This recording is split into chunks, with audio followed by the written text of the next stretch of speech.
Episode की शुरुआत मिश्री और राघव के बीच टक्कर से होती है। गंगापुर का पानी उन पर गिरता है। मिश्री वहां से भागती है। राघव शिकायत करता है कि उसने उससे माफी नहीं मांगी। वो महिलाओं से एक और घड़ा पानी देने के लिए कहता है। वो कहती है कि भगवान उसे उस लड़की से मिलाने वाले हैं। वो कहता है कि उसने उसके लिए पहले से ही साथी चुन लिया है। भगवान ने इस लड़की को उसके भाग्य में नहीं लिखा था। इस बीच दादी ग्रामीणों से मिश्री के लिए दूल्हा चुनने के लिए कहती है। बेहतर दूल्हा चुनना उनकी जिम्मेदारी है। ग्रामीण इससे सहमत हो जाते हैं। शक्ति और बेला को गुस्सा आता है। वे ग्रामीणों को वहां से भेज देते हैं। इस बीच बेला दादी से कहती है कि वह जल्दबाजी में फैसले लेती हैं। उनकी शादी के लिए उन्हें कितना इंतजाम करना है। उन्हें इसे करने के लिए पैसों की जरूरत नहीं है। दादी कहती है कि मिश्री यहाँ की हर चीज की मालिक। इस बीच वानी ने अपनी बहन की तस्वीर के सामने फूल रखे। उसके माता पिता आपस में झगड़ रहे हैं। वह वानी से उनका साथ देने के लिए कहता है। जब वे उसकी बहन का विषय वहां लाते हैं, वानी को गुस्सा आता है। वह शिकायत करती है कि जब वे बहस कर रहे होते हैं तो वे उसके बारे में सोच रहे होते हैं। उसने न केवल अपनी बहन बल्कि अपने दोस्त को भी खो दिया। वानी के पिता उसे बताते हैं कि माँ उसके लिए दूल्हा खोज रही है। वानी कहती है कि वह अपना साथी चुनेगी। उसे अपना चयन बिल्कुल पसंद नहीं आएगा। उसकी माँ उससे उसकी अपेक्षाएं बताने की मांग करती है। वानी यह सुनकर चुप रहती है। राघव को वानी का फोन आता है। उसकी माँ उसे माफ कर देती है। वानी उसे बताती है कि वह अपने ससुराल जा रही है। उसके माता पिता उसके लिए दूल्हा खोज रहे हैं।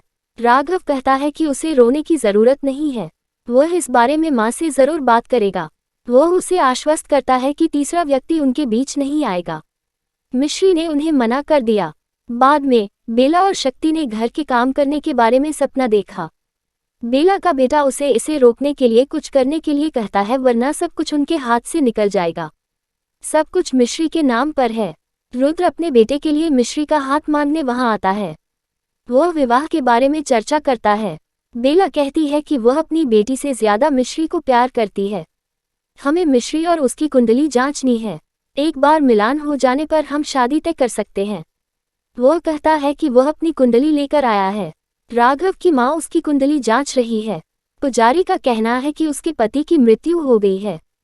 उसका बेटा भी उसी रास्ते से जा रहा है। वह कहता है कि उसके पति को किसी ने मार दिया था। वह कहती है कि यह एक दुर्घटना है। वह कहता है कि राघव की जान भी खतरे में है। वह कहता है कि उसे बचाने का एक ही विकल्प है। मिश्री भगवान से प्रार्थना करती है। वह भगवान को प्रसाद देती है।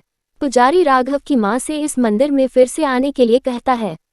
इस बीच रिद्धि अपनी दादी को बधाई देती है। वह रिद्धि को बताती है कि उसकी मां राघव को मंदिर ले गई थी। वह उन्हें बताती है कि राघव उनकी 50वीं सालगिरह के लिए एक सरप्राइज प्लान कर रहा है। चित्रा उसके विचार का समर्थन करती है। दादी सोचती है कि वह अपनी बेटी की वजह से जिंदा है। पार्वती उनकी जगह लेती है। इस बीच पार्वती मंदिर में बेहोश हो जाती है। उसे घरघराहट की समस्या हो गई। बेला कहती है कि वह इस शादी को होने नहीं देगी। वह शक्ति के साथ अपनी शादी तय करेगी। वह उसके लिए एकदम सही साथी है। शक्ति खुश महसूस करती है। राघव वानी से बात करने में व्यस्त है। मिश्री उसकी कार का दरवाजा तोड़ती है और उसमें से हैंडबैग निकाल लेती है। राघव ने उसका चेहरा नहीं देखा लेकिन उसके पीछे भागता है। वह समय पर इन्हेलर लाने में कामयाब हो जाती है। उसने पार्वती की जान बचाई। पार्वती ने उसका शुक्रिया अदा किया। वह राघव को उसे दिखाती है लेकिन वह उसका चेहरा देखने में विफल रहती है।